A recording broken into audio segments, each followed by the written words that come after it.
Who's the biggest attention seeker you've ever met? For me, it was Brian. Senior year, this guy couldn't let anyone else shine.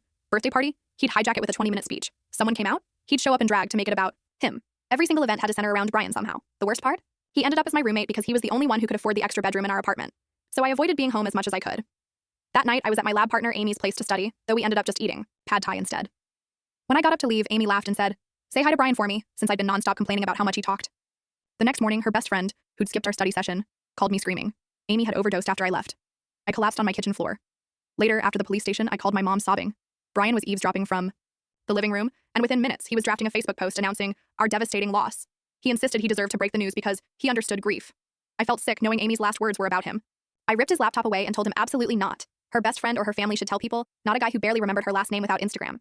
Brian argued that he was more emotionally equipped to announce her death, like it was his Oscar moment. He finally backed down, but instead spent the day posting vague statuses about processing a devastating loss without naming Amy. People flooded him with hearts and crying emojis before most even knew she'd passed, but he didn't stop. There. Brian turned his performance into full overdrive. He organized candlelight vigils on the quad, delivering long-winded speeches about their deep friendship. At the memory book signing, he filled 2.5 pages while Amy's real best friend, who spent every holiday with her family, wrote half a page. He tried to list himself as a coordinator on the mental health fundraiser we set up, even though he didn't donate a cent. The Instagram posts were unbearable. He dug up random party photos where Amy was somewhere in the background, cropped them to just the two of them, and wrote dramatic essays about their profound conversations.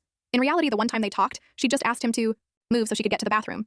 He asked professors for extensions, carried tissues everywhere, and made sure people saw him dabbing his eyes in the dining hall. One morning, I literally caught him practicing sad faces in our bathroom mirror.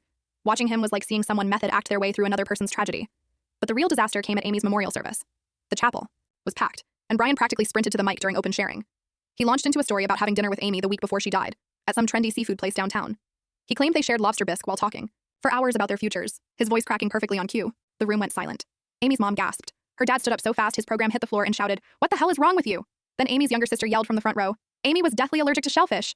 She's carried an EpiPen since she was 5. Do you even know her?" Brian's fake grief mask shattered. He stammered, backpedaling. Maybe it wasn't lobster, maybe chicken, maybe another person. Then he pivoted into some nonsense about how grief makes us misremember details, and we shouldn't let small things divide us. That's when it hit me. The hand gestures, the pauses, the exact wording. "Holy shit," I said out loud. "That's Tyler's speech. You're giving the exact same speech you gave at Tyler's funeral freshman year." Tyler had died of cancer years earlier, and Brian was literally recycling the material. People who'd been at both funerals realized it too. "Oh my god, he's right. It's word for word." Amy's dad didn't wait. He walked straight up to Brian and growled, "Get out of my daughter's memorial, now." Security escorted him out as Amy's family looked on in disgust. Within days, someone made a TikTok comparing Brian's Tyler and Amy speeches side by side, and everyone on campus saw it. 2 weeks later, Brian moved out without a word, and by the next semester he had transferred schools. Amy's best friend ended up moving into his room. Full story on the channel. Link below. Click now and watch what happened next.